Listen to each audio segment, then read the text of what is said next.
We'll be talking today about maxima and minima, and we'll begin by recalling finding maxima and minima from Calculus 1 for a one-dimensional function. So we saw that there, if we were looking for a local minimum or maximum, not to be confused with a global min or max that we'll talk about at the very end of this video, but a local min-max of a smooth function for which the derivative was continuous always occurred at a critical point, and that was a point where the first derivative was 0. And so these were defined to be critical points, and the way that we went about looking for min and max was we tested each of these min or max and used either the first derivative or the second derivative test to see if it was in fact a minimum or maximum. But if it were, that would be a place where the tangent line was flat at the top of this min-max, and that's why the first derivative is 0. So these are examples of local mins and maxes on this 1D graph here. Now, in higher dimensions, we've seen that the first derivative gets basically replaced by the gradient. The gradient is the natural generalization of the first derivative to higher dimensions. And we now redefine a critical point to be a point where the gradient is 0. So it's exactly the same as in 1D, except just in higher dimensions. Instead of the derivative having to be 0, now all the partial derivatives have to be 0 for a point to qualify as a critical point. And if the gradient is 0, then we know that the directional derivative in any direction must be 0, because the directional derivative is just the gradient dotted with the direction. And so working out the consequences of that, if the directional derivative is 0, that's effectively going to mean that we're on a flat region of the surface. So we can show that real easily by constructing the tangent plane. So if we let the function z equal f of x and y, and we suppose that at some point x critical, y critical, the gradient equals 0, we've already seen that the tangent plane is given by the first couple terms, the 0th and first order terms of the two-dimensional Taylor series. Z equals z naught plus partial f partial x, x minus x critical, plus partial f partial y, y minus y critical. But the very definition of a gradient tells us that partial f partial x is 0 and partial f partial y is 0. I noted here that this can be rewritten grad f here and here dotted with r minus r critical here and here. So that's a shortened notation for the tangent plane using the gradient. And if the gradient is 0, then all those terms vanish, and we just have z equals z naught, which is a flat tangent plane, as we expected. However, just like in one dimension, it's the case that the gradient being 0 does not guarantee that we're at a min or max. In 1D, there were situations where there was not a min or max, but rather the function increased and then slowed down and then decreased again, kind of like this. And so this was neither a min nor a max, and so we needed some additional test, and we had the first derivative test and the second derivative test. Now, you could generalize the first derivative test to higher dimensions, but that tends not to be the way that this is done, and instead we talk about developing a second derivative test. So in some way, we will need to look at the second derivatives of a function in the vicinity of a critical point to tell whether it's a minimum or a max. The question is, what will that second derivative test look like? So this brings us back to the 2D Taylor expansion. It was asked at times, why would we ever need to construct a 2D Taylor expansion? Well, here's why. Let's go ahead and write it out. The 2D Taylor expansion of a function was f at x naught, y naught, or f naught, plus partial f partial x times x minus x naught, and similarly for y, plus 1/2 partial f squared, partial squared f partial x squared, x minus x0 squared, and the two other terms that are all the second order terms in the 2D Taylor expansion. And at a critical point, by its definition, the first order terms vanish. So the function will be dominated there. To know what's really happening there, it will be dominated by its second derivatives. And if we introduce a little bit simpler notation, if we move our origin to the point x naught, y naught, and we redefine these partial derivatives and give them letter names like this, a, b, and c, then we get a function that looks like this. The basic structure of a point of a function in the vicinity of a critical point is like this: 1/2 ax squared plus bxy plus cy squared, where the a, b, and c have these forms. I've just rewritten this line here in a more compact form. But this we should recognize. This is some kind of paraboloid. It has x squareds, y squareds, an xy term that we neglected in the previous section, but just one order in z, and so this classifies it as a paraboloid. But the question is which one? There were two kinds of paraboloids. Our elliptic paraboloids indeed looked like hills or valleys corresponding to local maxes or local mins. But we also had our hyperbolic paraboloid, which looked like a saddle, which is neither a min nor a max. So the question is to determine, given these constant values, a, b, and c, from the partial derivatives, which kind of paraboloid is it? This is not a trivial question to answer. I will just give you a magic formula, and in a set of notes, which I can give you if you want them, I will show you where this formula comes from. It is not at all obvious where this comes from, but it turns out that the thing we want to calculate is this quantity right here in green, fxx times fyy minus fyx times fxy, and for a smooth function those are equal, so it's minus fxy squared. And this can be written as the determinant of this little 2x2 matrix where we have fxx, fxy, fyx, and fyy, and the determinant is this formula in green. And again, more magic, more completely unsubstantiated fact that will be derived if you're interested. If d is negative, we have a saddle. If d is positive, it's either a bowl or a hill, so it's some kind of paraboloid in that case.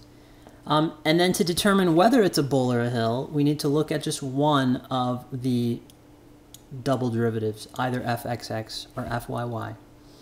If we already know that it's a bowl or a hill, then we can look at either one, fxx, and if that's positive, that means the surface is concave up in both the x and y directions, and so it's a local minimum. And similarly, if fxx is negative, that means the surface is concave down in roughly all the directions, and so it's a local maximum. So, there's that. Let's do an example. Here's a function. Here's just some random function involving squares, cubes, first powers, mixed terms here that's been cooked up. And our task is to find local mins and local maxes.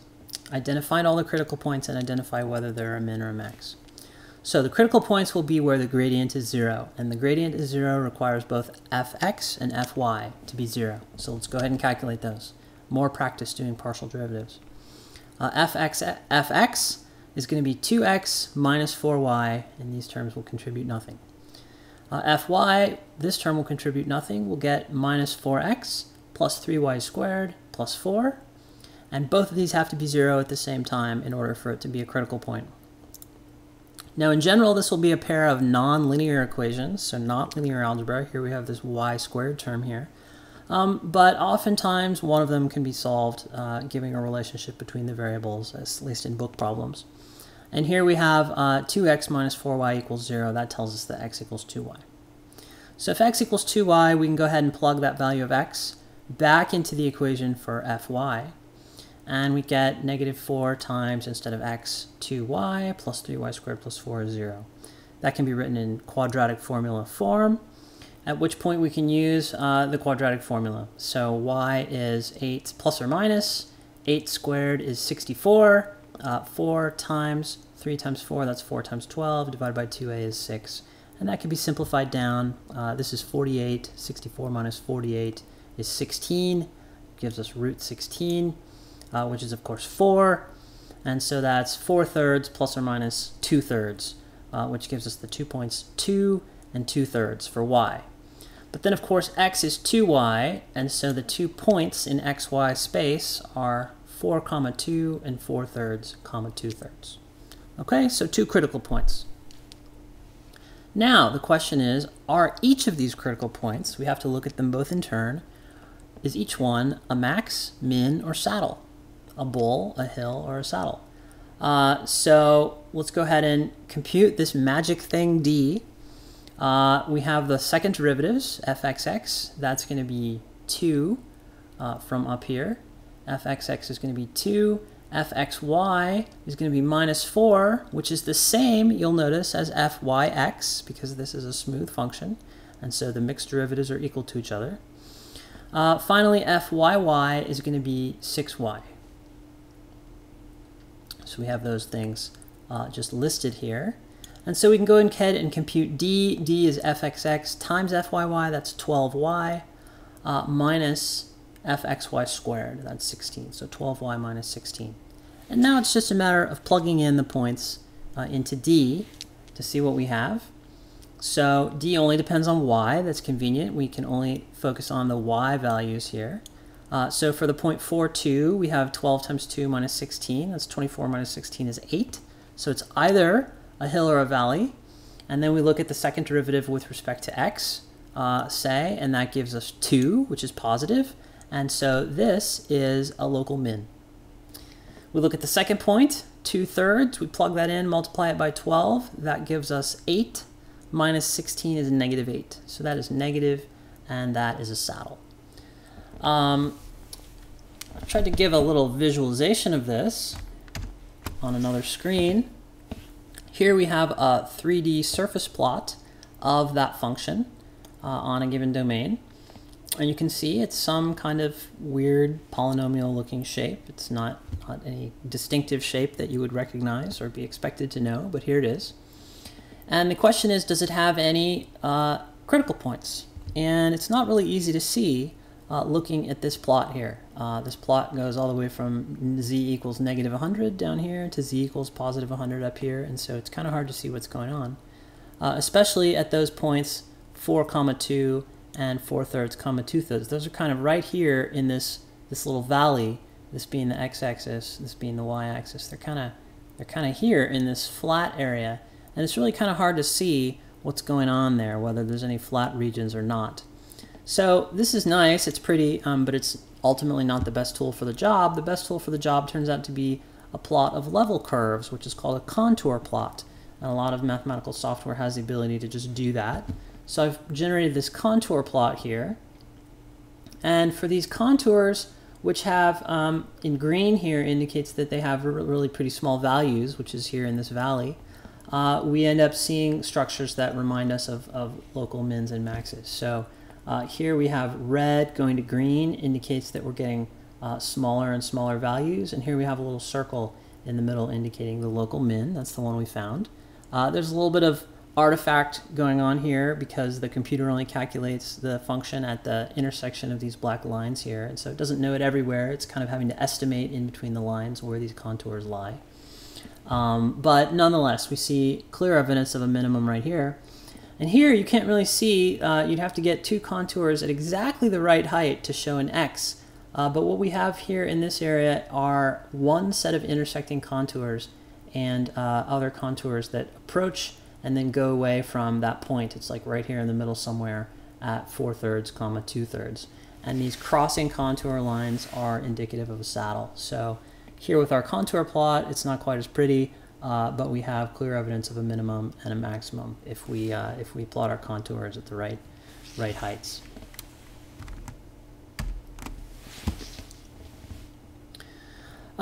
So all that we've talked about so far have to do with local min or maxes, just relative to the neighboring values of the function. A local min is the smallest value locally, and a local max is the smallest value relative to its immediate neighborhood. But oftentimes we'll want to ask questions about an absolute max or min over some boundary of interest, over some domain of interest, sorry. And there's a lot of kind of edge cases. If the domain is like all of x and y, then a lot of times you don't have any kind of absolute max or min because things go off to negative infinity or plus infinity. Or you can cook up these domains where the endpoints aren't included and there's some technicalities there that don't allow a minimum or a maximum. And those are important, but that's not what we're going to focus on here. We're going to assume that we have some finite domain with a well-defined boundary where the function takes values on the boundary. And in these kind of relatively simple closed domains, then all you have to do to find the absolute min and max is first look at the critical points and find any local mins or maxes, and then compare those values to the absolute value on the boundary. So you just have to look, just like you did in 1D, you have to look at the critical points and you have to look at the boundaries. And I'm not even going to do an example here, we'll do an example in class, but I just want to give you an example of a real-world problem. You might be thinking, when would I ever construct some boundary, some function in some domain with a boundary? And this is such a book problem, this isn't a real-world problem. But I want to submit to you, on the contrary, that this is a very practical real-world problem. If any of you want to be investment bankers and go work on Wall Street, you'll have to do stuff like this. But here's just a simple thing that you can keep in mind even if not. So you don't have to remember all the details, but just bear me out until we get to a boundary of a domain and a function.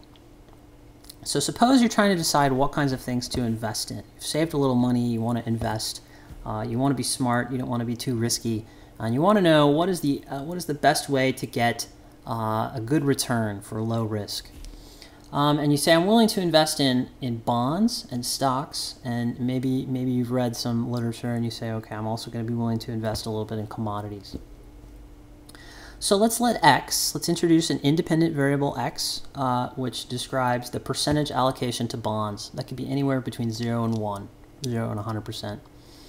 Let's y be your percent allocation to stocks, and let then your percent allocation to commodities be given by 1 minus x minus y. So in this way, all the numbers added together, bonds, stocks, and commodities, will all add up to 1. Okay, x plus y plus 1 minus x minus y have to equal 1. And that makes sense. Your total allocation to everything has to be 1. Then you might say, okay, I want to calculate as a function of x and y, my allocation. Really, I have 3 different things, but I can describe my allocation using only 2 numbers because the numbers all have to add up to 1. So I have this 2-dimensional function, this function of 2 variables, and I want to figure out what combination x and y gives me the highest return, or as not indicated here, maybe the highest risk-adjusted return.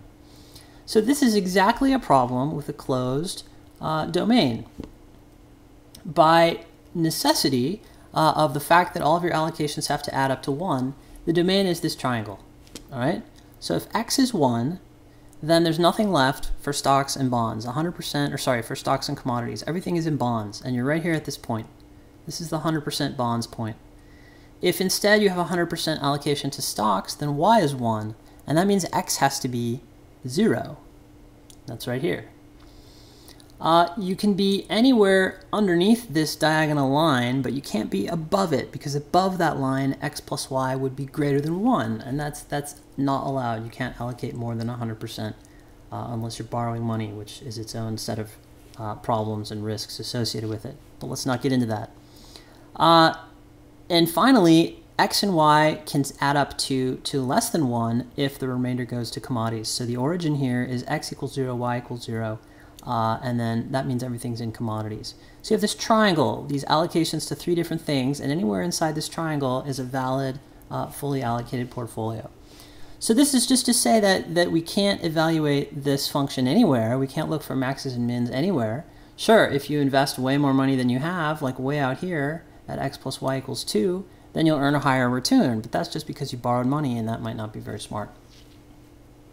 So this is our domain, and in order to find the best investment strategy, we need to find local mins and maxes within this domain, and then we need to look on the boundaries. And notice on the boundaries, if I'm considering just one boundary, that would be like considering a one-dimensional function. Okay? On the boundary itself, r is a function of just one variable, and so I'll use the methods of calculus 1 to find local mins and maxes on that boundary, and on this boundary, and on this boundary, which is a little bit trickier. And then I'll have these 3 corners, which I'll just have to plug in and find out what of all these places, all the mins and maxes in here using the gradient, all the mins and maxes on the boundary using the first derivative, and the corners, which has the highest rate of return, and that would be my best strategy. So again, it's okay if you don't follow all the investment stuff, but just here is a function, and if we wanted to find the absolute min or max, we'd have to look in these three places, which we'll do an example in class.